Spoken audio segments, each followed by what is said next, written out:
here we are, another amazing episode of Shattered Darkness. We are up to 14 episodes at this point, Holla.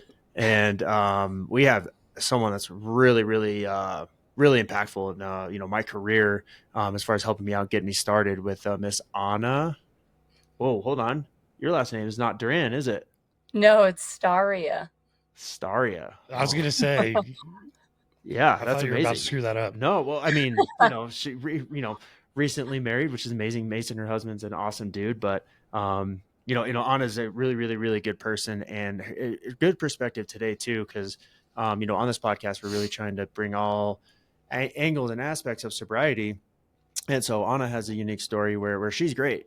She's healthy and can manage it, but she does have some family members who are the opposite. So yeah, Anna, thank you for jumping on, and start wherever you feel most appropriate. Yeah, thank you. I appreciate it. And thank you guys for having me on. Absolutely. Yeah, so I guess kind of where the story starts is it was after I had moved out, and I moved out at 19, and Moved up from where? from my parents' home. In When I Minnesota. was when I was 19, and so I doubt growing up, it's college, whatever. Moved to North Carolina and Wilmington, to kind of, I don't know, go explore the world a bit. And personally, like, that's where my, I would say, bad drinking habits kind of started. I would, go out 6 days a week, just have a grand old time with friends. And I had moved back home to Minnesota a year later, and I carried that with me back home to Minnesota.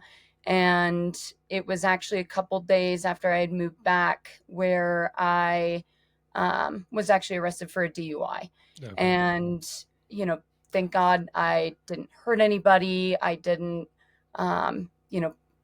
cause any accidents, anything like that. But it was, for me personally, it was a really, really impactful learning lesson. And that's been now probably 7, 8 years now, since that happened. And so for myself, like, that was a big red flag of, okay, I really have to watch this. I have to be mindful, and so on and so forth. Fast forward a couple years later, this is when I think I was living in Colorado, right when I started. I had received a phone call from my dad, and he had told me that my mom was in the hospital. She had seizures, and just one night started convulsing and was rushed to the ER. And that's kind of where this entire thing had started. And we didn't know at the time that my mom had a bad, problem with alcohol. But, we brushed it off. She's A-okay. Everything's all right. And then over the years, it just continued to get worse and worse. Can I ask you a couple questions? Of course. So obviously to get to that level, it takes a lot of time. Were you guys not aware of it? Mm-mm. Growing No, up? Was your dad? No. So my dad is a police officer in Minnesota. Okay. And so he, I think, can pick up more of, that stuff than I could. Because again, I wasn't in the state. My brother was, and still is, living back home in Minnesota. And from my understanding, it really started getting bad in 2020. Okay.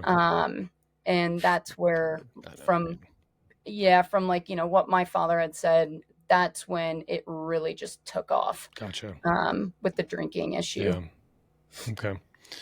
So yeah, sorry, keep going. I was just curious because I don't know, to get to that level, I mean, it's kind of hard to hide that, Yeah. Oh yeah, definitely. And so it over time, while my parents were still married, it never really got better. And my mom, at our old family house, um, would hide bottles.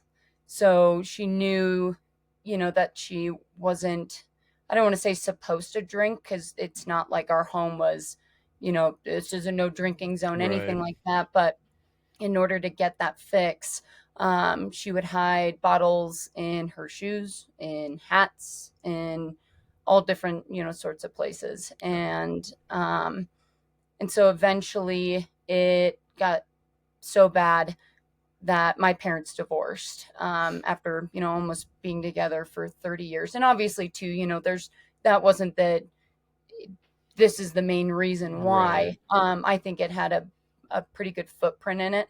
Um, but my parents divorced, and, we were just, my brother and I just learned to kind of live with it. It is what it is.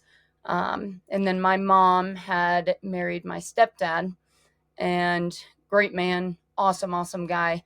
And still throughout that time, we would go through roller coasters of, she would be doing really, really well. And then, we're crash coursing again, and we're restarting the process. Was she in and out of rehab or things like that, or was this all kind of trying to do it on her own? I joke around that my mom beat treatment, over 8 times, 8 or 9 times. Really? Yeah. And again, I know that's not like a joking matter, but in order to get through that, or to even like comprehend it, that's what that's what we say. Well, Uh, and you know what? Honestly, I think you can joke about it if you've been like, even if you haven't been through it, like you can joke. But that's, I think, what I liked so much about the rehab process was mhm. they'd made light of kind of what you felt was so serious in your heart, and it kind Yeah. of gave you that level of like, okay, maybe I'm not like as crazy as I think I am. Yeah. Yeah. Um, Absolutely. so, okay, so your mom, how old were you guys when your parents divorced? I think it wasn't that long I was ago. gonna say was it 2021? It might have been, yeah, it might have been 21 or Okay, 22. I can't remember exactly. Um, but yeah, I think you're right. I think it was 21. somewhere in there. Okay, Yeah. so not that long ago. And is your mom still currently married to your stepdad? No. Okay, Mm-mm. No, they recently got divorced. really. And Hmm. and sorry, I'll let you keep going with your story. No, no, absolutely. Ask any questions. Um, and so, eh, throughout their marriage, my mom and my stepdad, we, and again, like going back onto the, joke about treatment, my stepdad, um, really tried to do everything that he could, in order to, get my mom help, and, push through it, and, stand together shoulder to shoulder. And I just think at the end of the day, it didn't really matter. And my dad too, obviously very supportive, individual, tried everything that he possibly could. Um, but, I think it's just when you weigh in the factors of alcohol v family, um, you know, the family isn't necessarily a craving or a need. Right. That's, I think, where the alcohol kind of stepped in. And and I remember just so many gnarly experiences with it. Like, Yeah. um my mom, when she drinks, I call her Deandra, um because That's my wife's she middle name. because she can get nasty. Yeah. Where her and we have gone head to head with each other, screaming matches. We size up each other, Okay. which is so unhealthy, and whatnot. But um, there was, I know, a time she had threatened to, now it's a joke, but like threatened to sue me for 20 grand, when she was drunk. there was, I think it was 7-8 months ago, my brother had a baby. So I'm an auntie, and Congratulations. thank you. And there was one day where she was drinking so incredibly much, and it was over text, and I still have those messages to this day, but um, you know, it just annihilated my brother, just annihilated him and hit him below the belt, with some comments. And I had stepped in and within the, group text message, and it just, fired back. And, that is your son. That is my Yeah. brother. You are not allowed to ever speak to him that way again. And that was when we actually had cut off my mom.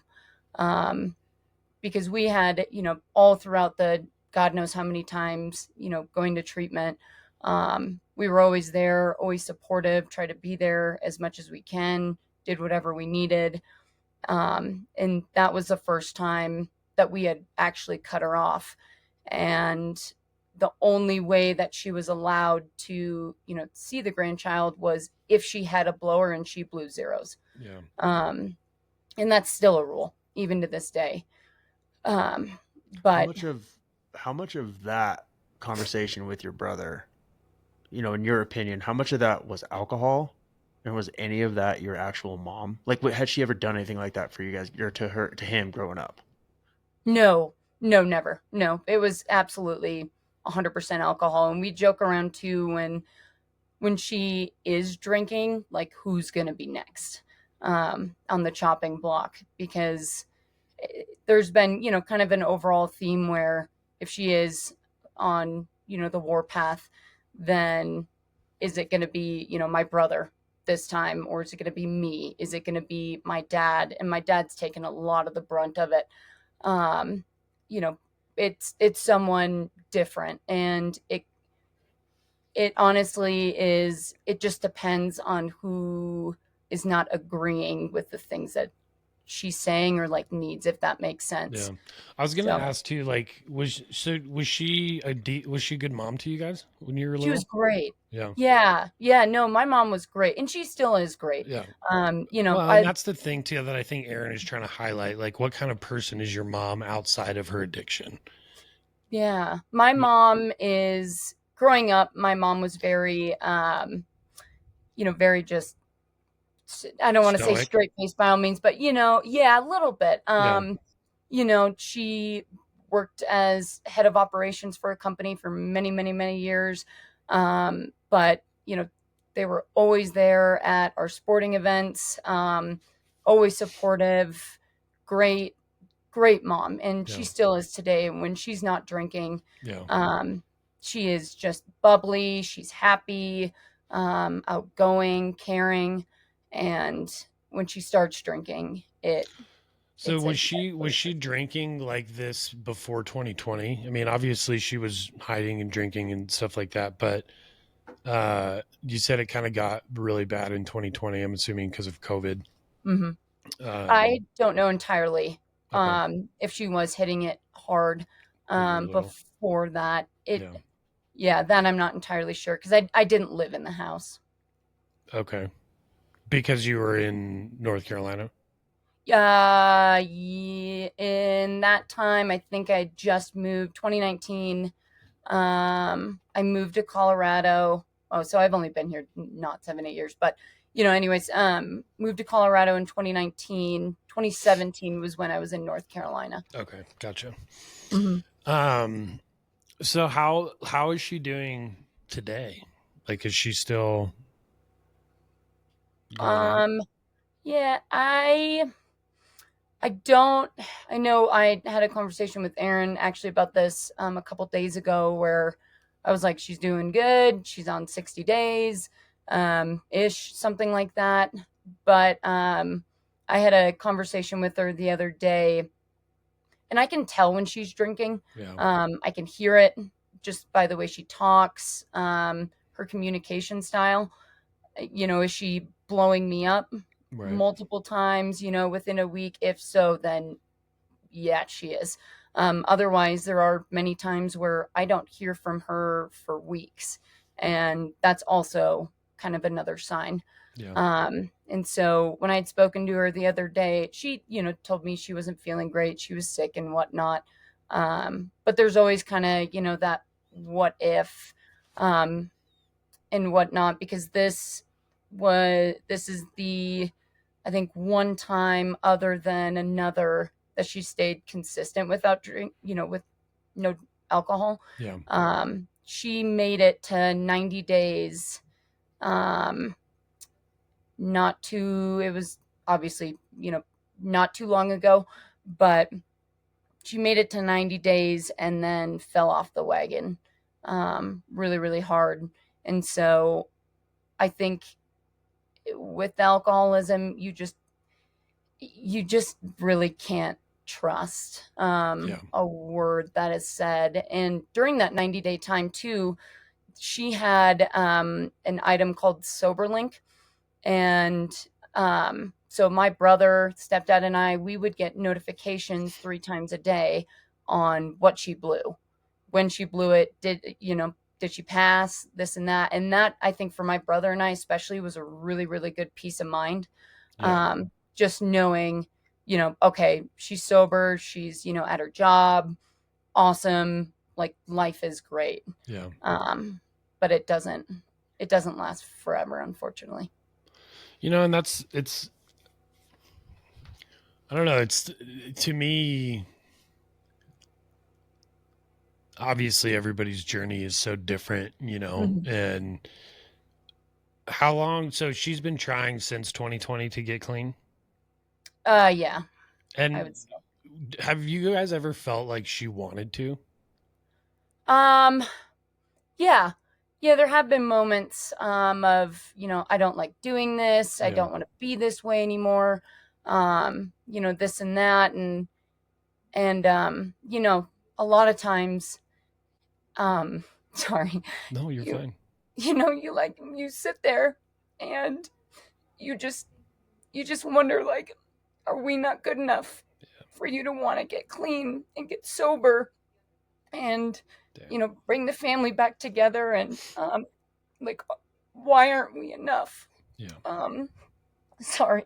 No, And please so, don't be sorry. yeah, so, um, I think that really, really weighs on us, a lot. And even when we had to cut off my mom for a while, that was really hard. That was so incredibly hard, because I just felt, are we doing enough? Like, are we doing the right thing? Yeah.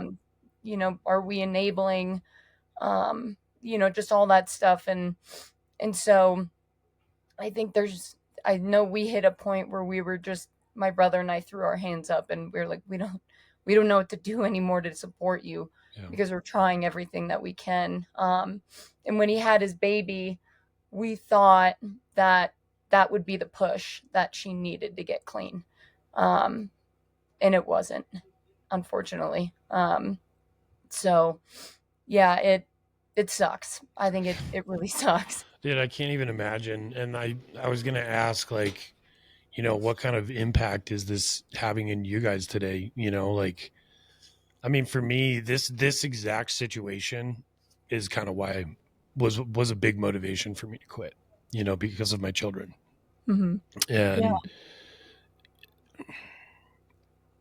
man, that's heavy. Yeah. I really appreciate you saying that. And the vulnerability there. Like, that's, I don't really know what that feels like. But I do kind of understand abandonment issues and things like that. But maybe not quite that emotion. So, Well, your kids were around when you were going through it. I mean, were they enough for you to get sober? I mean, yeah. well, forget about the end. Let's just kind of go to the dark part of where you were drinking, man. Like, Yeah. where was that disconnect, and why was it? Why was it? I mean, I looked at okay. Connor, So I you're, don't know. You know what I'm trying yeah, to ask, yeah, yeah. right? No, I feel you, man. Like, so inactive addiction, and it's crazy to think about this because I don't remember a lot of it, you know, Mhm. and it's hard for me to pinpoint my exact mindset. But dude, I think so for me, I think I always did feel guilty about it with my kids, you know, and I always felt so I was very much like your mom. Very, very, I would cut people down, right? Mhm. Like verbally abusive, angry, you know, and it was, I think what was going on inside of me was that I felt all of those things towards myself. Like I hated myself. I knew that I was an addict. I knew that I was struggling. But like the physical need for it, not necessarily the physical need. I think maybe more the emotional need for it, because it was just like I couldn't deal with what was going on inside of me. You know, it's Mhm. like I was like a ticking time bomb. So I think there was the level of guilt for sure. Like I knew that what I was doing was wrong. I knew that screaming at my wife and telling her all these things in front of my children was having an impact on them. Mhm. But at the end of the day, dude, you just think that you can manage it. You know what I mean? Like, and it, Mm-hmm. I think that's really what it was for me is like, I can manage this up until the point where I had a gun into my head, you know? And it was like, luckily in that moment, I made the right decision. And it's so hard, dude, in active addiction, because I would tend to guess that your mom's answer to that question is yes, but she just doesn't like the addiction is also so real, you Yeah. know? And like, that's not, we've said this so many times, like, that's not who that person is, you know? The Mhm. drunk person, that's not who that person really is. But at the same time, there has to be a level of personal accountability, you Yeah. know? Yeah.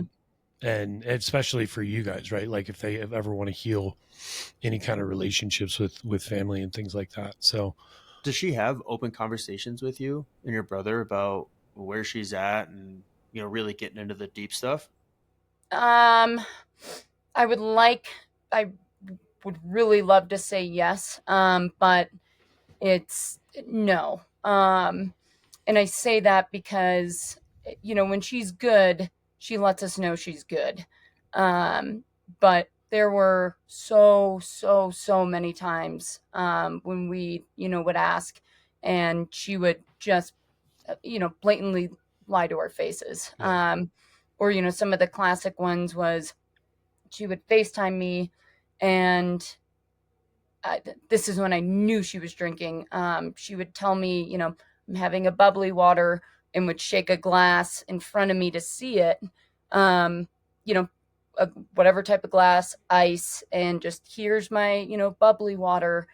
And, my brother and I would be like, we're not stupid. yeah, There's no, I don't just sit there and hold my water bottle and go, great water, yeah, so it, there were, and still are a lot of signs to it, even when, she's not open with us about it. let me ask you this, and you may not be able to answer this, and this might be a hard question, but what do you want from her? Just to be clean, sober, and live the rest of her days happy, healthy, enjoy her grandchild, Yeah, enjoy her children. Because, the big worry that I've always had was this thing, I don't know how much longer, her body can take that. yeah, It, people die from it every day. And how much longer can her liver, her body, all of it, her mind, take of that, you know? yeah. You know, and that's I look at our parents' generation. And I'm just assuming that we're roughly the same age, but it's weird, man. Like there's a mindset in that generation of like you just don't talk about your problems, period. Mm-hmm. You know, and it's my parents are very much like that. You know, they want to kind of deal with their stuff behind closed doors, and I don't agree with that. You know, I mean, I think having conversations with people, bringing things like this to the surface, is the only way to really deal with it. You know what I Mm-hmm. mean? And obviously, she can't do it on her own. if she could, then we wouldn't be having this conversation. So it's like, I don't know. How old is your mom? I think my mom's 52. Okay. So maybe not quite, because my parents are almost 70. But yeah, man, it's just this like mindset of I'm just going to white knuckle it and deal with it on my own, and Yeah. that's how I was always raised. Like, and full transparency, like I'm on anti-anxiety and anti-depression medication. But 20 years ago, you would ask my parents, like, oh, he's got high anxiety and depression or ADHD or whatever. My dad would have been like, dude, fuck that. Bullshit. Right. Like just pick yourself up and deal with it. You'll be fine. Right. And I find myself doing that from time to time with my own kids, where it's like, I don't think that it's necessary. So I tell them that it's not a big deal.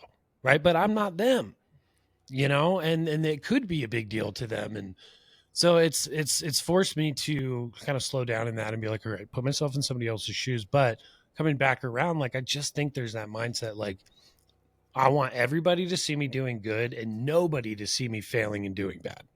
Right. You know what I Right. mean? Exactly. And No, you nailed our that on the generation, head. yeah, our generation is more like, nah, dude, we don't care. Like, we realize that failure is a part of growth. Like, Mhm. and I think that through conversations, through this mental health push and all of that, like, we've really come to realize, hey, there's a lot of value in these conversations.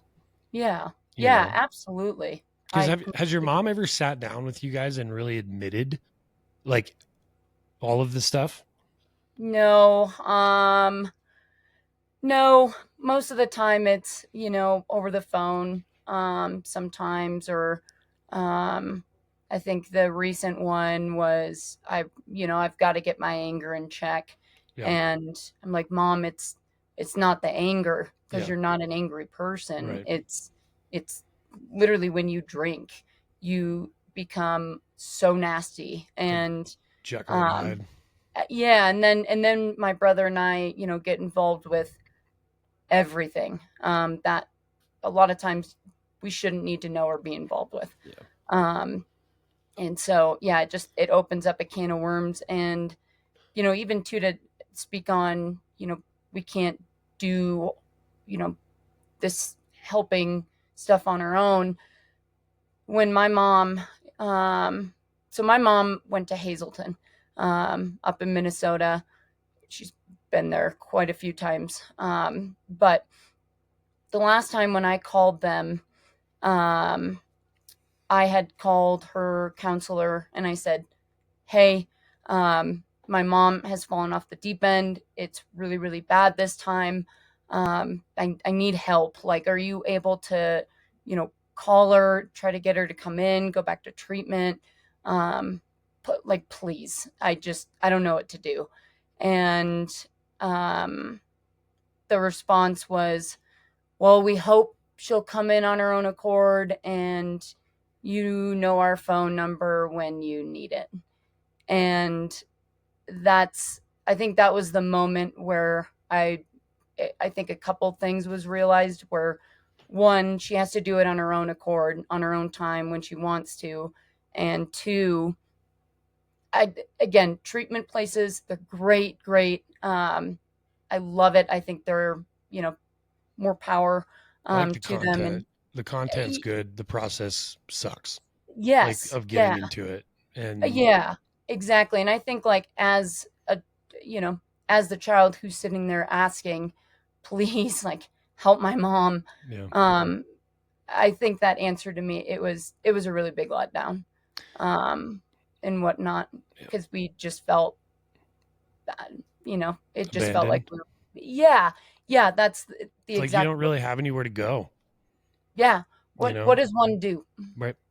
And unfortunately, I don't know if you've listened to some of our other episodes, but I've lost friends in that process to suicide. And Oh, that's one of the biggest things that we're trying to bridge. It's like, this shouldn't be, like, if somebody has cancer, it's not like you're like, oh yeah, let's put you on a 2-week waiting list and make sure your insurance checks out before we treat you. right, right, Like, they're like, no, they get immediate attention. And I don't know, man. Like my best friend that committed suicide, the last 5 calls on his call record were all to rehab facilities. And like nobody took his insurance. And so, yeah, I completely understand how you feel. And one of my hardest relapse was during that time too, and Mhm. it's just, it took forever to get in. Right. So, That's stupid. You can't just walk in. no, there is, Mhm. you know what? I did find a place in Denver. I can't remember what it's called. I took a picture of it, but they are same day admittance. But it's a Oh, wow. 501c3, dude. It's a Right. nonprofit. So, and it's been around since the 80s, and it's only for men. Step Denver. Yeah, I think that is it. Yeah.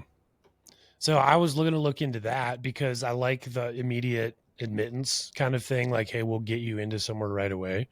Because, Mhm. dude, Anna, to kind of your point, I mean, I'm sure you know this, but the mindset of someone that's struggling, like you're not ready until you're ready.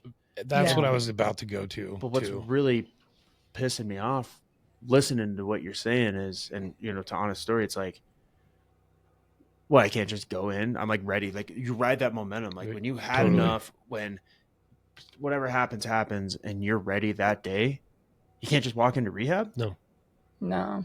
you can't. Not until you pay for it. Dude, that's the dumbest Yeah. shit you've ever said to me. You could walk in there with $8,000 in cash and they'd probably take you. Oh, right. You know, Well, yeah, because the alcoholics haven't drinking that 8,000 already. and that's why, dude, like recently, my whole mindset around all this has changed to being supported by rehab facilities to creating our own. Mhm. Is that why? And this isn't about me, and I really don't mean it the way it sounds, but am I just lucky because I didn't need rehab? I just happened to go to AA, and my I mean, decision was made. I wouldn't necessarily say you were lucky. I think that you have a little bit more natural grit Mhm. than most alcoholics do. I think this is my honest opinion. From what I've realized in the conversations that we've had, there are people like you and Cody that can just turn it off. Well, I don't know about that. I know You if I turn know, it on, it's a well, you had that external motivation. Like there was, I think during your active addiction, there wasn't anything in your life at that time that was bigger than you, right? well, Connor came around. That's what I'm saying. But that's Okay. when life changed for you, when Connor came around. So, right, all of a sudden, something bigger came along, which was your son, and you made that decision, right? And I think that there are people like that are like, oh, geez, like I'd made the same decision. It took me a little bit longer, but and then I think that I think it all truly, truly, truly starts with admitting it to yourself. Mhm. Yeah, yeah. To your point, and Anna, we're getting back to your mom here in just a second, I swear, but I think to your right there, I was hurting. I didn't know where to go. You know, Mhm. ouch, ouch, ouch. This sucks. This sucks. Drinking away the pain, and I was just so ready to let go. Yeah. And I just had needed that one thing to get the catalyst to get it going. So, I think what's unique about Anna's story and her mom is, you've her mom's already been there, done that. The kids are out the Mhm. house, See, and and yeah, if the but divorce wasn't enough, what is? And I guess Anna was asking you, like, when you cut mom off, right? Mhm. When you and your brother said that's it, did you have that conversation with her, or did y'all just stop answering your phones? I'm not saying you did anything right or wrong. I'm just curious. Oh, no, yeah. I think if I remember correctly, we communicated that to her. Again, it was like the way we fought was via text message. It wasn't in person. And so which is um crazy too, because so much stuff can get there's like zero, like all the emotion and yeah, stuff in there is so confused. it's yeah, and I still have all the messages from it. And what if you put Um an angry face or a smiley face in there? cute little heart emoji. Yeah. Were there any grumpy, angry faces like the red one? No, I'm kidding. That's supposed to you be funny, can apparently. Yeah. no. I would have then like gotten the point that Yeah. much quicker. And it's Okay. so let me ask you this too. In all of the times that your mom went to treatment or whatever, were any of them her idea? I think this last time my no, it wasn't. Um Is she getting in trouble? Like, is it court order, like Yeah. DUI stuff? Is it what? I'm sorry. Is it? Anything court ordered or DUIs or any legal? She did get a DUI. So she probably Yeah. had to do some kind of alcohol treatment through that. Yeah, she had a blower. The reason I asked that, rehab was my choice. I chose Mm-hmm. to do it. And I think another huge successful thing for me in all of that was 99% of the people that were in my recovery class were there on their own, like they chose to be there. Yeah. You know what I mean? It wasn't court. I think there was one dude that was court ordered, and he didn't say shit. So I think that it was that level. Like, there were people that were looking for freedom, right? They Yeah. were there because they knew that that's where they could find freedom. And I just wonder if maybe that light bulb hasn't gone off for your mom quite yet, Yeah, that's what I'm wondering too on it, because I was hoping that when you guys cut her off, that's a form of tough love, right? I mean, you guys were obviously frustrated, but did you think that was the best choice for your mom? Yeah, because it started getting worse and worse between us, all three of us. And so when we did cut her off, um, it, we thought that hopefully, it would have an impact. And it did a little bit. for a time. Yeah, the issue was, as I said earlier, it's who's basically the pick of the week. And it was my brother and I, who were on the chopping block. And so we were just getting slammed. I can't even imagine like how hard that must be to deal with, like my wife tells me those stories too. And I'm like, fuck. Yeah, it's, you're like, well, Yeah. which, I've got receipts, you know what I mean? Like, so obviously your statement isn't true. But I think when she went to the wrong person to go and slam us. And that was my Nana, who lives here in Colorado. And, my mom started on a tangent, about my brother and I, how, it's our faults. And, we suck every ounce of money, life, all that out of her. And we were the problem. And I remember my Nana just annihilated her. You do not speak about your children like that. You don't even tell me about that. Yeah. That's your mom's mom? No, it's my dad's mom. So my mom still has like a good relationship with my dad's side of the family, which is great, super awesome. But yeah, that was one moment, I think, where maybe in her head she was like, ooh, not the right person. Yeah. Gosh, it's so crazy. Is there anything? So after we talked about your story a little bit, to kind of get back to that, because I want to ask a question here in a minute. Mm-hmm. Have we left anything out to where you ended it to where you're at now with your mom? Like, where is she at right now, currently today? How is she? Yeah. So right now, from my understanding, is I think she's around 60 days sober. Don't quote me on that, but so far, from when I talked to her, she was doing really good. She was on anti-craving medication, and so I think that was helping. Was it gabapentin? Yes. Yep. Yeah. Yep. And so that was helping her a ton. Now, has she relapsed recently? I have no idea. There's certain things that trigger her. It could be the smallest thing. My dad had said something, and now we're in a full-on panic mode, anxiety shred, and we're hitting the bottle again. There's This is going to sound cliche, but have you ever heard the phrase "hurt people hurt people"? No, I haven't heard that one. So it's like it's kind of a psychological, like, people that are injured lash out, right? Hurt people hurt people. So have you guys ever asked her why she drinks? Um, Or I guess a better question would be, do you ever, because I'm sure you've asked her that, but do you ever feel like you've gotten a good answer to it? no. And that's why I can't give you that answer. Yeah.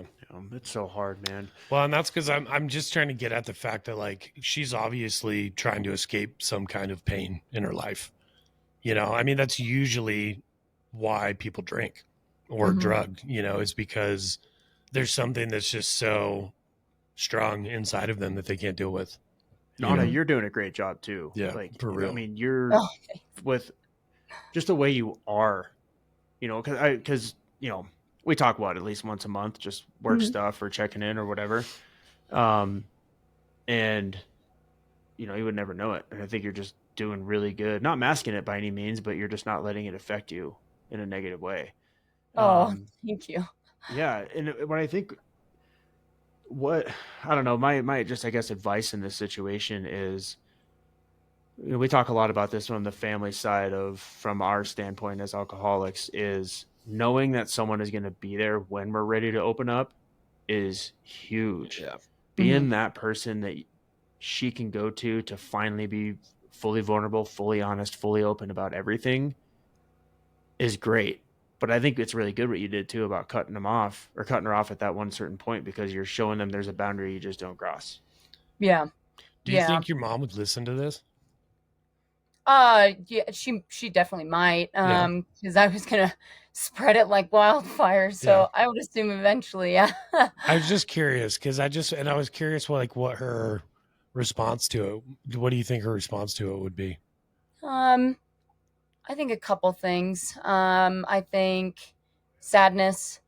Um, just that, you know, we felt this way, and for so long too.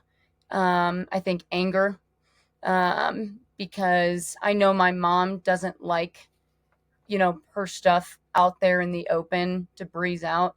Yeah. Um, very, very good at hiding and masking it. And so, you know, I would tend to that's, guess that is her path to real recovery is admission, is sitting down with you guys and admitting all of it. And then, taking accountability for all of it, and that's really kind of where this whole thing started with this podcast, because the freedom that I experienced came out of pure vulnerability. Bro, Mhm. 100%. that cannot be understated. Anna, it's some sort of, man, it's crazy when you So, finally let go. and Yeah. and I'll ask you this, Anna. Do you feel like you're an addict personality? Like, do you have addictions in your life? And I'm not, you don't have to go into them. I'm just Mhm. wondering if you share that mindset. Yeah. So I would say, I don't think I have an addictive personality. There Mhm. are things like, you know, nicotine is one of them. Sure. That, Me too. I am addicted to, like Yeah. it is what it is. Yeah. So But you do get that mentality. yeah, oh yeah, definitely, Yeah. 100%. And so I take, ADHD medication. Yeah. Um, and the it's Adderall. Yeah. And it's heavy, I know it's very, very heavy stuff. Yeah. And my mom has told me, oh, there's people in treatment here that have taken that, like, you need to be mindful and this and that, which um that, like, I don't take it on the weekends because I'm not working on the Right. weekends. Yeah. Why You would I just need kind of it? take it when you need it. Yeah, I take it when I work, and Right. it's a set amount. I never increase. There are days where I decrease because I don't need it. Yeah. But then also the drinking aspect is something that I like. My mom has shown me what I should not do, Right. and so that is something where, especially my husband and I, like, we are super, super mindful about it. That's good. I don't, because I had my mom's counselor talk to me one day about it, and he was like, "Are you feeling any type of way? What's your drinking schedule look like?" I said, "Well, I like drinking. Like, Yeah. I enjoy drinking. Um, I like having my Truly seltzer, but I don't like going and chasing the buzz. Yeah. I hate the buzz feeling. don't like it. There's, you know, there are exceptions where, we're all woohooing and, Yeah, trying absolutely, to get man. there, but overall in general, I don't like the buzz. I'm not trying to chase it. Yeah. I try to avoid it at all costs because I know how I feel when I wake up and I hate that. Um, That's how my wife is too, and she'll yeah. have one or two drinks around me here and there, Mhm. which is fine, but she always asks, and I more wanted to ask too, like, if you understood that addict mentality, because the game that gets played upstairs in your mind when you're in that addiction is just crazy. And nicotine is actually a great example, because one, it's expensive, two, it's super bad for you, Yeah.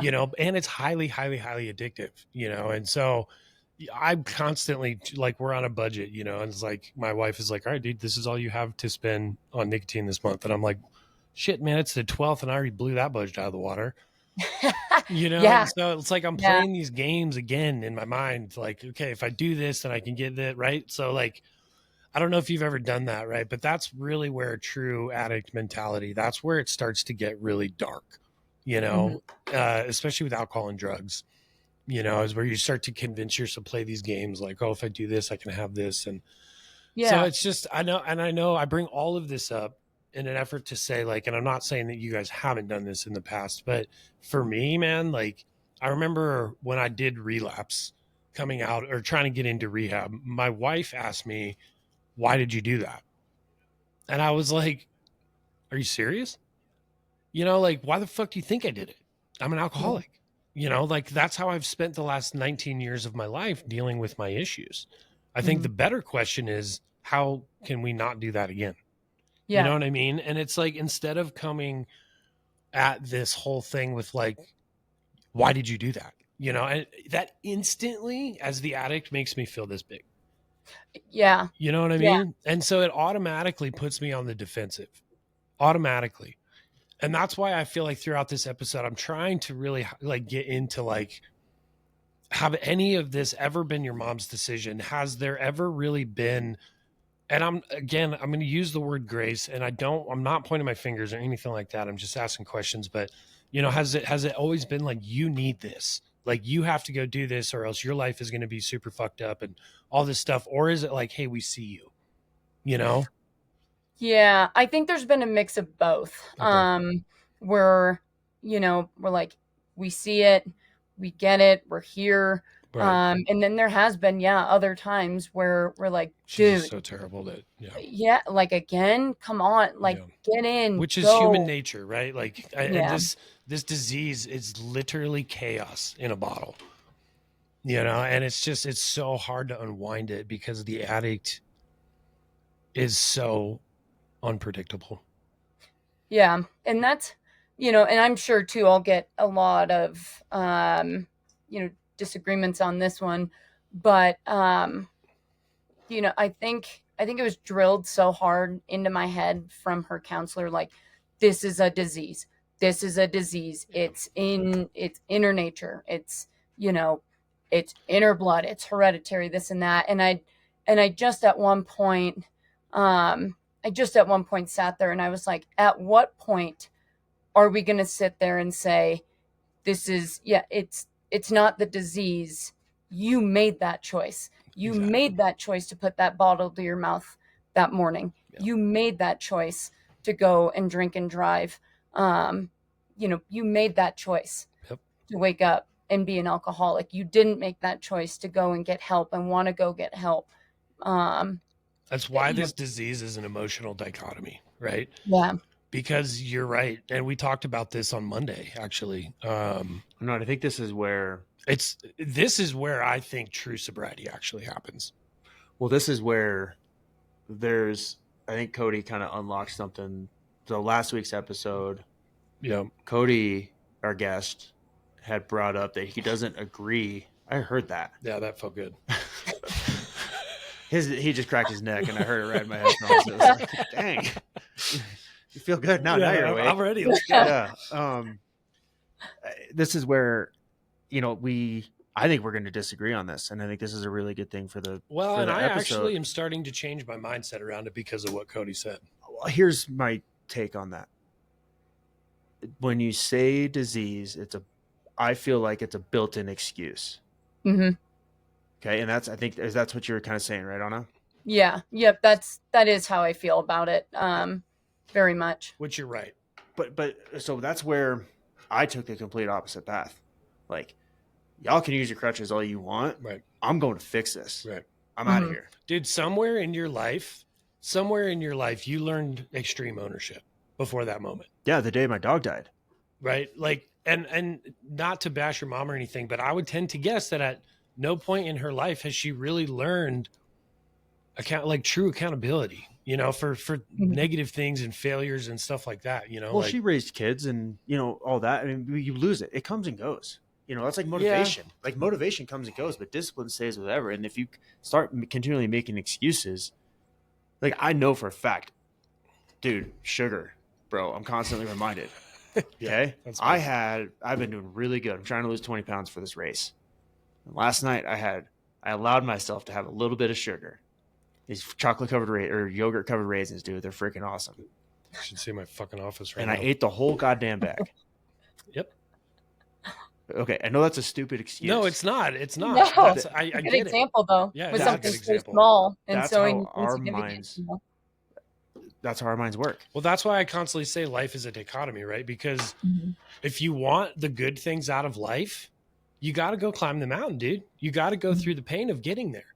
So it's this balance, right? Of like, okay, I have to be willing to accept all of these things in my life that I probably can't control. You know, my output is going to be X regardless of what happens in my life. But dude, that took me 38 years to figure that out. You know what I mean? Like, and all the while, alcohol, in my opinion, dude, I got lucky when it comes to sobriety. I had a great support system and I made a phone call that, in my opinion, saved my life. Mhm. Yeah, you got lucky, but you also took ownership over it, though, Yeah. man. That's what we're And trying that's to what, get at. let's get back to that because Yeah. you're right. I think, dude, sobriety is, if you break it out into three things: the future, the past, the present, and the future, right? And in sobriety, you have to be able to move on from the past. You have to. As an addict, you have to be able to forgive yourself, or else you're going to be right back in the same place. If you can't truly forgive yourself, you're not going to get rid of the guilt. You're not going to get rid of the shame, which are the things that continue to lead you back to the bottle. Right. Right. So that's where I can understand where the counselor's coming from, Mhm. because she has to be able to do that, period. And if she can't forgive herself, it's game over. And it's step one, right? Is to let go of the past. And to do that, I think that mentality is helpful. I really do. Because it really, so that's one piece of it, right? Then you have the present, which is taking personal accountability. So, okay, so if what you're saying now, Anna, you know, you had your college times and you realized it and you're out, which is amazing. So Yeah, I guess Which is also jail time was normal. not fun. Yeah, which is also extremely normal. Like, that's a very normal path for kids that age. so with your mom, Anna, are we kind of at a spot where we want to be able to give grace? Okay, yeah, we know you've had your struggles, and if you are listening, Mom, I hope you're doing great. I hope you can get through this. I know you can. But you know, so let's give her grace. Yes, accept everything. Yep, you made the mistake. Here we go. But now let's hold each other accountable to continue to do this. See, and honestly, Yes like, or no? Or is that too harsh? I think you're right. But honestly, I think at a point in time too, you guys have to live your life. Yeah. You know what I mean? And you guys, unfortunately, are faced with what I consider a tough decision. I told this to one of my other buddies' wives. You know, I was like, look, if they're not going to make this decision, which you can't force them to do, you have to choose how you want to live your life. If you Mhm. want to live your life in that chaos, that's your choice, right? But if you don't, that's also your choice. And I think that at some point in time, you have to remove that person from the equation, period. You know, if they're not willing to do what's required, then, I mean, do you really want that kind of personality around your nephew? You know, do you really want that infecting the next generation? Like, and unfortunately, that's what it is. you know, and I'm talking about grace and personal accountability and all that stuff from her perspective, from the addict's perspective. That's not your responsibility, Anna. Like that, it's not your brother's responsibility. You know, it's hers. Right. You know, Right. and that's where, but I think that that's the process, and I thought about this a lot, obviously, since Monday, but I think that it's a pie chart, right? Of there's X amount of percentage of grace, there's X amount of percentage of personal accountability, and then there's X amount of percentage of giving back, right? That's the future service, right? It's a requirement for every addict. They have to go into some kind of service place and start living life for something that's bigger than themselves. That's why I love recovered alcoholics and drug addicts. They're the most amazing people on planet Earth. They'll do anything for you because they've been through fucking hell and back. But I don't know if that's helpful or not, but it might even be painful, right? Because at some point in time, you may have to just completely let go of that relationship, which for me would be super hard because my deepest value system is loyalty. Yeah. You know, Yeah. and so, and I'm kind of getting that sense from you as well. Like you've gone into a lot of dark places with your mom in an effort to, you know, help her come out of that. Yeah. We've, you know, it feels like you get drugged down, as you said, into those dark places. Absolutely. And you sit there and you're like, my God, is this what I'm going to go through soon? Like, is this something that, you know, I'm going to have to like live with? Right. Because this is such a dark place. And how do you get up? How do you get out of that? And, you know, being anyone, whether it's the spouse, the child, whatever, you know, you do get drugged down deep into those places with them. And it just becomes a dark, sad place. And I mean hence the name of our podcast, you know, I mean, that's what we're trying to do, is just go into those places and help people figure out a way to push through that. Yeah. You know, and it's very personal, right? Like very personal. This is what, our 14th or 15th episode. And I mean, there's similarities, but nobody's story is ever the same. They're so wildly different, you know, and there's these small things that impact our subconscious along the way that change who we are or change the direction that we're on, or, you know, whatever. It's why I love movies with like alternate universes where there's like 9 different versions of yourself, you know, because it's like these small little things could change everything, you know? Yeah. But, well, your strength, man, like being the addict and, you know, coming from that perspective and then hearing your perspective, like, I think it helps me kind of understand too a little bit of like where my wife comes from. In like, we still, like, I'm only 6 months sober, you know, 7 months maybe, but, so we're still playing through some of those things. Like, I don't remember a lot of the shit that happened, you know, and she had to create this boundary around me drunk, you know, and it's still there, right? We're still breaking through that stuff. And there's so many times where I'll see her do something and I'm like, oh my gosh, she's doing that because she's, you know, protecting the kids from me being drunk, and it's like wired into her brain. Yeah. You know, and it's so weird. Like I'll see that and I'll be like, hey, I noticed this and you don't need to do that. You know, like I'm not drunk anymore. And it's hard, right? It hurts. Like I don't like that, but all of it takes time. That stuff might never go away. And that's okay. You know, I've accepted all of it. I've accepted the fact that I caused damage, and whatever that damage is, I'll do everything I can to unwind it. You know, at the end of the day, we're people. All of us are. We're flawed. We're going to be flawed. We'd have to accept failure in our life, you know, as a tool, as a guideline. It's the only way to move forward, man. Like, I'm going to continue to make mistakes.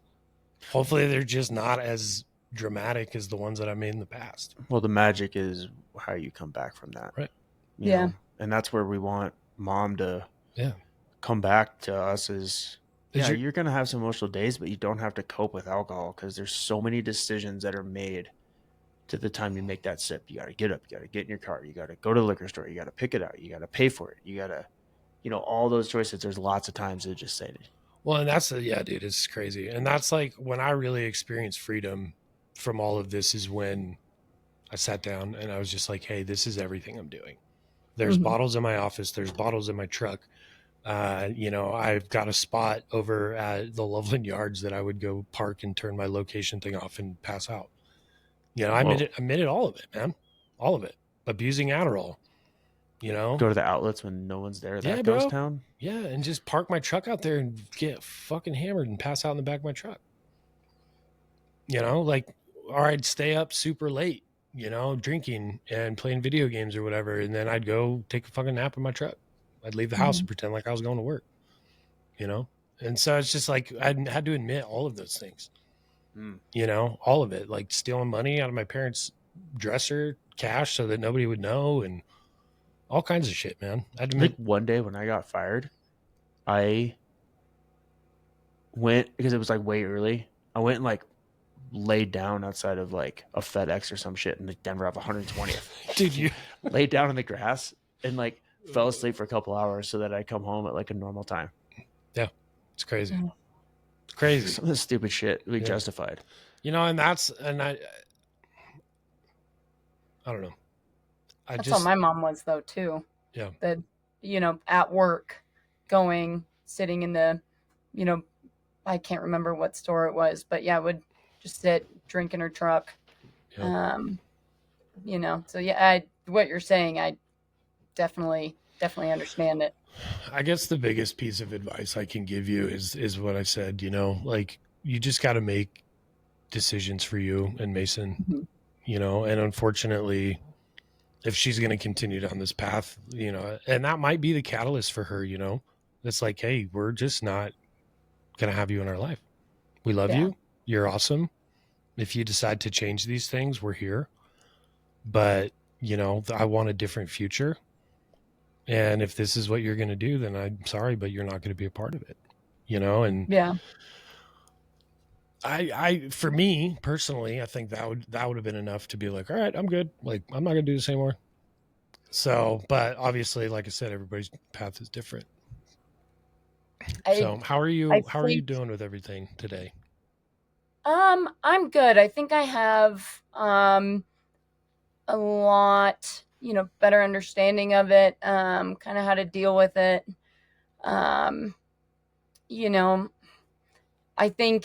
I think the quote that I've used so many times for that is, it is what it is.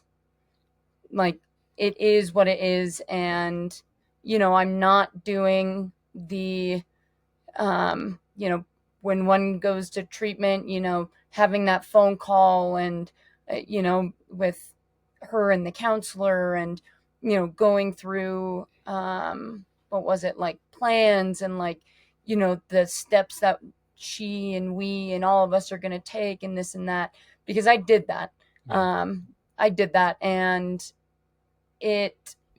I just felt like my however many hours I was doing that for her was wasted. I was like, what a waste of my time and your son's life, time. And it's not fair. How old are you?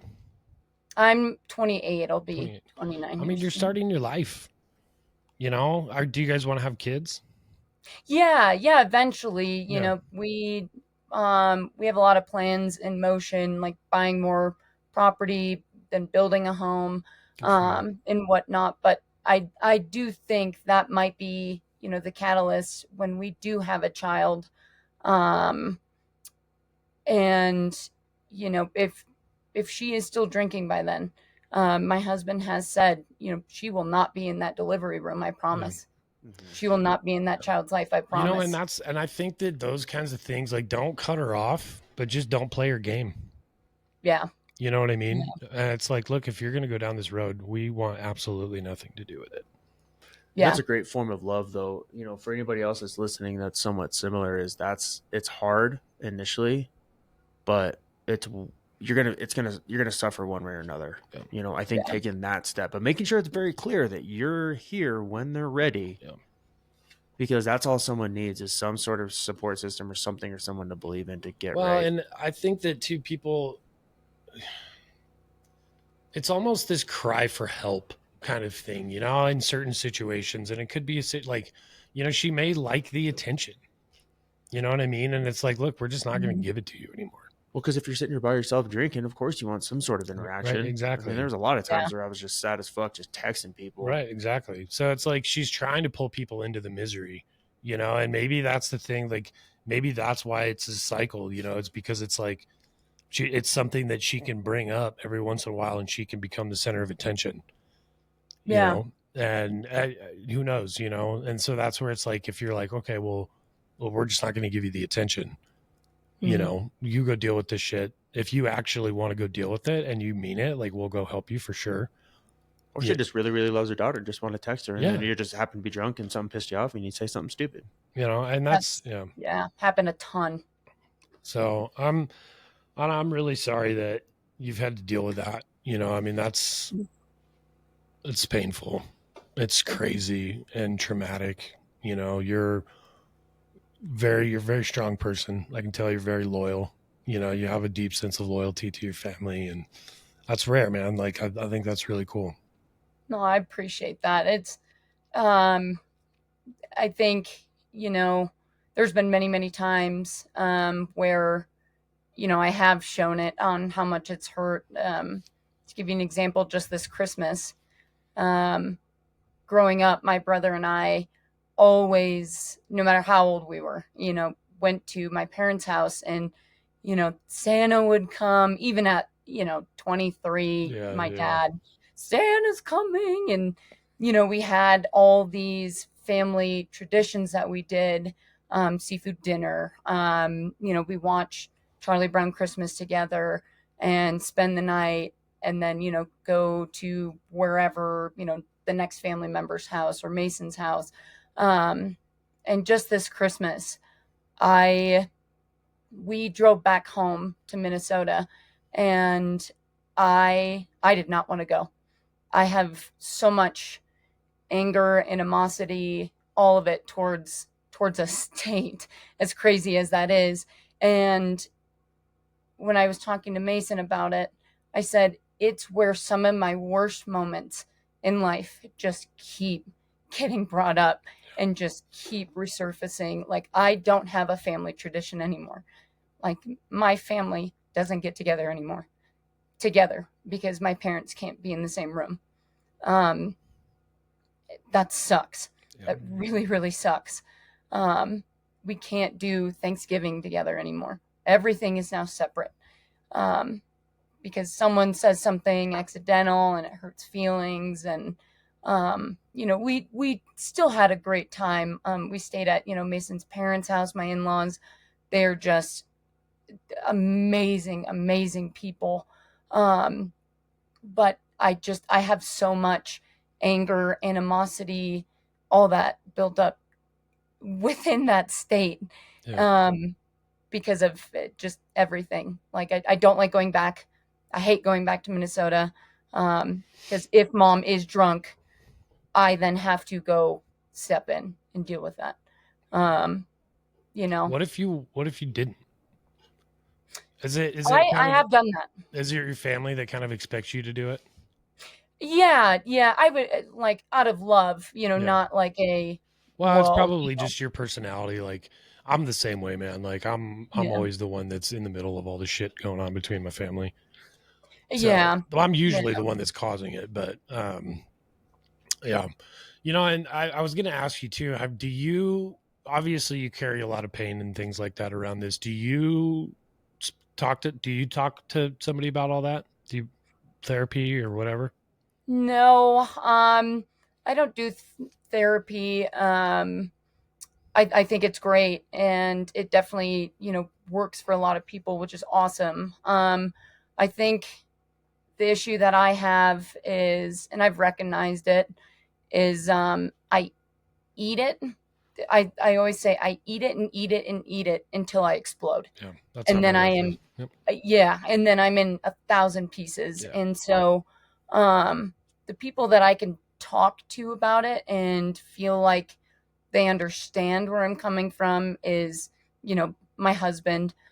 He's my best friend. I can tell him anything. My Nana, my brother, my dad, as much as, even though they are divorced, and she has said some gnarly things to that man, he is still there for my mom. Yeah. Sounds like a good man. Just in case he's a great human being. And I think there's always that, she'll get it soon. She'll get it soon. It might be this time. It might, it maybe will be the next time. And, as myself, this, I don't want to sit there and say like, well, stay on your toes. We're only hoping, we're praying. But oh my God, how many times do I have to sit there and say, yes, this is it. This is that time. Yeah. Yes. Okay. Nope. Not this one. The next one. Well, and you can only cry wolf so many times until people are, they're over it. You nailed it on the head. I had said recently, I said, why is it? And again, this is just the anger side of me speaking. But why is it every time she cries wolf, there's always someone there to pick up her pieces and grab her and make sure she's A-okay and good. I said, let her drown. Yeah. She needs to drown. Let her drown. I agree. And, I don't mean that in any ill will sense, right? But my God, stop. Well, Stop at some point, and this is actually a common thread with a lot of our guests that were addicts, they do escape. You get out of trouble when you probably should have gotten in trouble. Like Aaron crashed his car multiple times and didn't get in trouble for it. And so, or maybe it was once and others, but and when that happens, there's no personal accountability. Yeah. Right. And that's the thing that I think is missing from this whole equation with her, is that it just doesn't seem to me like anywhere in this process. And obviously I don't know you guys all that well, but it just doesn't seem to me like she's ever taken personal accountability for anything. It's just like she's blamed it on you. She's blamed it on this. She's always been a victim. Mm-hmm. And it's just, and that's to me too, I would be really curious to talk to her and just be like, what in your life, like what traumas in her life, caused all of that to come up and start. And, were her parents drinkers or anything like that? Yes. Yeah. Alcoholism runs in the pretty family. deep in my family. Yeah. Which is common, and again, I think that's the genetic portion of it, which, it's funny. I don't think we're genetically predisposed to alcohol. I think we are more emotional. Mm-hmm. I think and I say that, but then I look at you, you're like the most emotionless person I've ever met. I'm emotional, dude. I get pissed off about eating sugar, bro. Not outwardly. It's just different. I just feel like inside, like there's things get felt a lot deeper. Alcoholics tend to be deep thinkers. They tend to see the world a little bit differently. And I think that's kind of all like that mindset, that anxiety, I think it can cause depression because we see things differently. And it's like, how do I plug into this system? And I've always felt that way. I've always felt like I looked at things different, and I've always kind of had this odd mindset. Send a text and like, yeah, they're not responding. Oh my God, what did I do? Yeah, dude, totally. Like that's, and always second guessing myself, constantly. I keep slamming the table. This is going to be terrible. But just stuff like that. Like, I don't necessarily think that it's like, you're an alcoholic, and you know what? I am an alcoholic and I'm fucking proud of that. Mm-hmm. And it's okay. And that's part of this. It's not okay to keep doing it and keep doing what your mom is doing. Right. And causing the drama, causing the pain. I wish there was two different words. What? Like that, like going over and over and over again.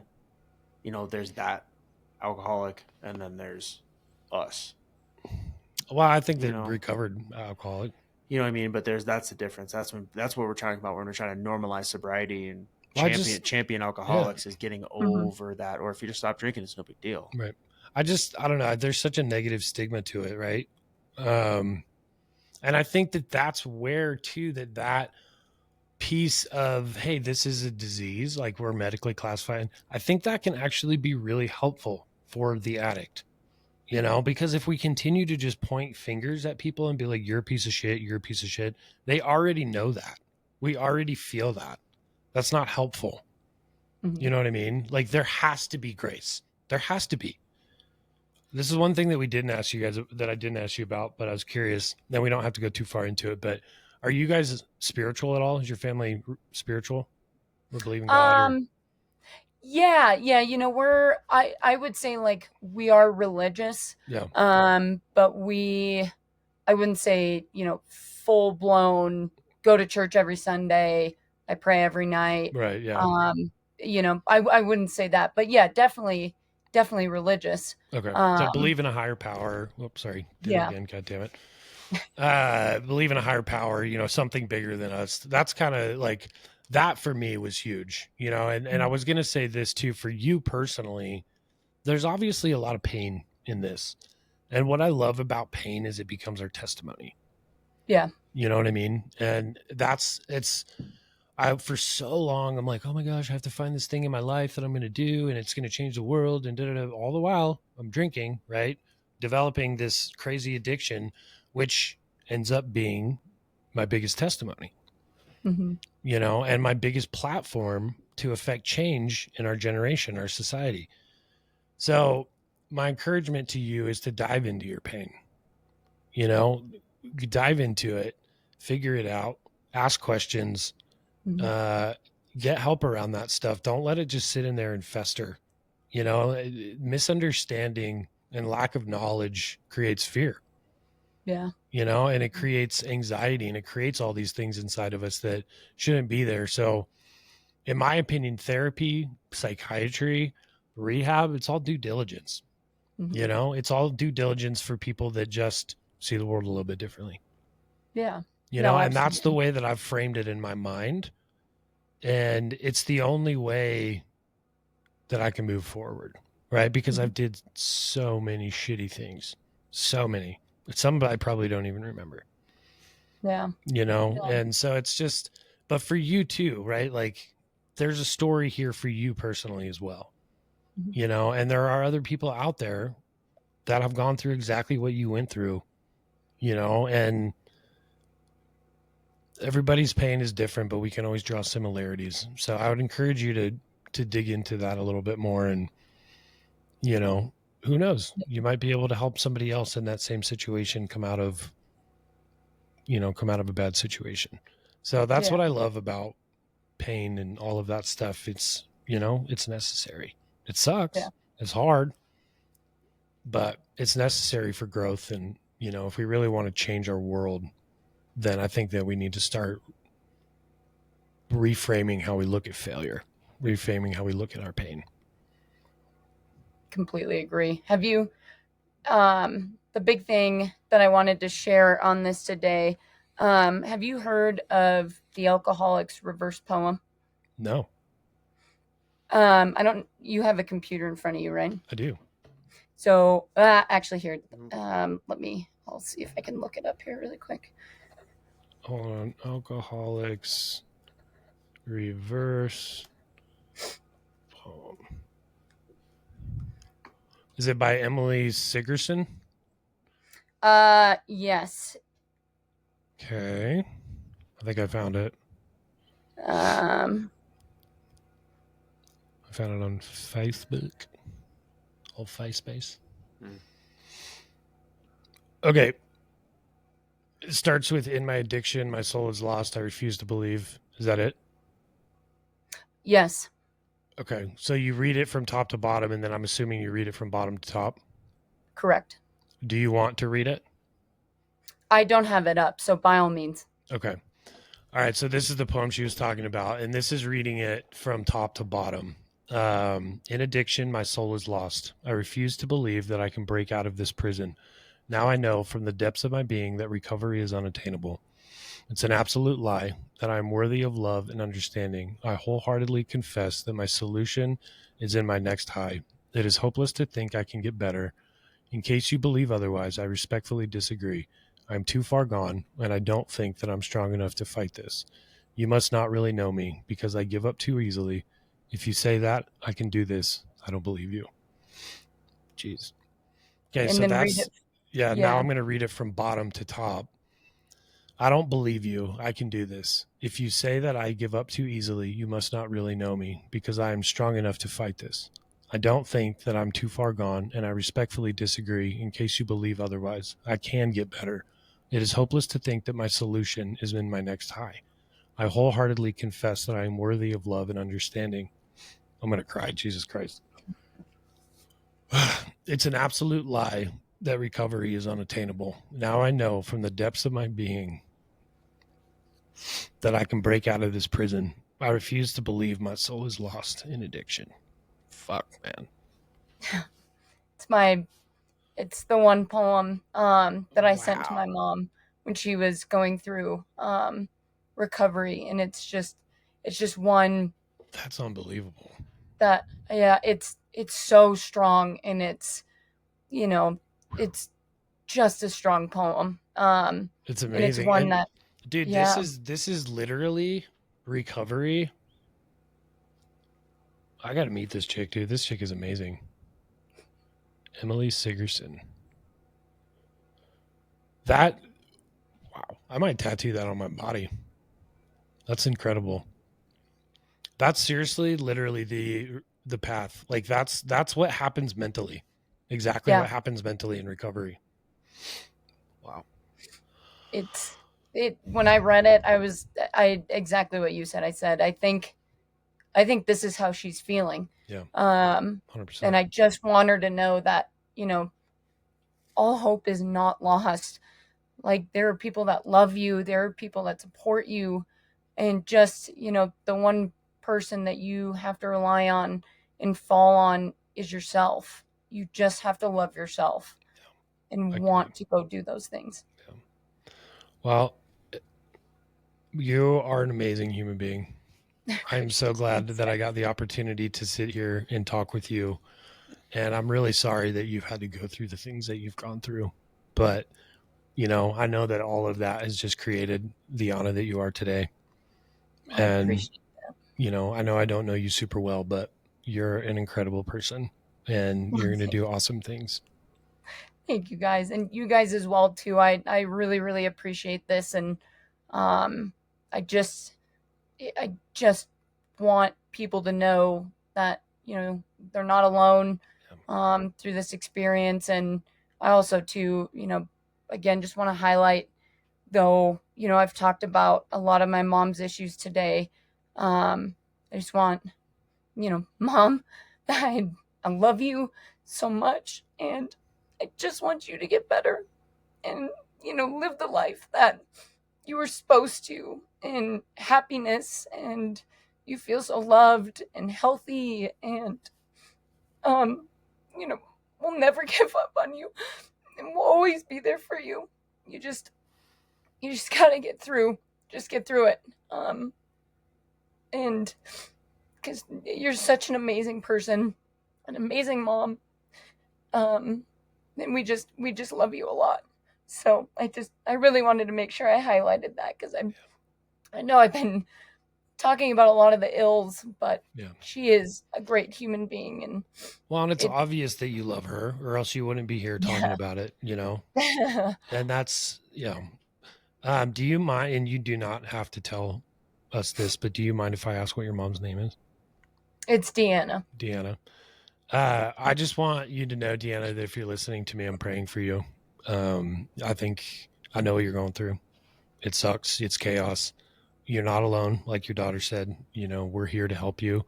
You can reach out to us anytime. We're not professionals by any means. We're just addicts with a microphone, man. But we're real, and I think we're bringing some authenticity to this space. And I think these conversations are what's going to change the game. It's going to change it for everybody. So, Deanna, if you're listening to this, we love you. You're incredible. You can do it. And we're here to support you. Yep. Don't give up on yourself. No. Well, Ana, I just want to say thank you again. Seriously, I wish I could give you a big hug right now. Your vulnerability is amazing. I love the real. how real it was, you know, the tears, and I could tell that you really do love your mom. And Yeah. so Oh, I thank you so much, you guys. And I think it's just amazing what you guys are doing. thank you. Just absolutely amazing. And it felt really good, I think, to finally kind of talk about it. So I appreciate you guys so much. Of And course. you guys are awesome, amazing human beings, and Thank you. and just thank you again. Yeah. And you know what, reach out, like if you need support, whatever, you know, we're just trying to create a community of people that are like-minded, and you know, inside of real estate and mortgage lending and just life, you know, we're just walking through life sober, and we want to do it with as many people as possible. So please stay in touch with us. Let us know how we can support you moving forward. Absolutely. Thank you again, you guys. Yeah, for sure. Thank you. We Job, really Ana. appreciate it. You're awesome. All right. Well, with that, we're going to wrap up this episode. Again, just thank you so much to Ana for her vulnerability and honesty and authenticity. If you guys have any questions, things like that, we'd love to start adding a section into this where, you know, we're answering questions that you guys have, you know, real life scenarios, things that are going on in your life. We want to be able to plug in and help you guys. So again, want to say that Aaron and I are not pros. You know, we're just two addicts with a microphone and a passion. So, but we've got great resources and things like that. If you guys do want to leave questions, you can reach out to us at shattereddarkness5@gmail.com. You can follow us on Instagram. I always have to look at Aaron because I screw this up. You got this time. All right. But Instagram is Shattered Darkness NoCo. And then YouTube is Shattered Darkness Podcast. Dude, you're just like burning holes in me right now. No, I have faith in you, brother. All right. So Shattered Darkness Podcast on YouTube, and just like, subscribe, watch our videos, and interact with us too. Ask us questions. We love that. So thank you guys so much for listening. And Ana, thank you again for your time. We really appreciate it. All right. God bless Thank you, everybody. guys. Bye.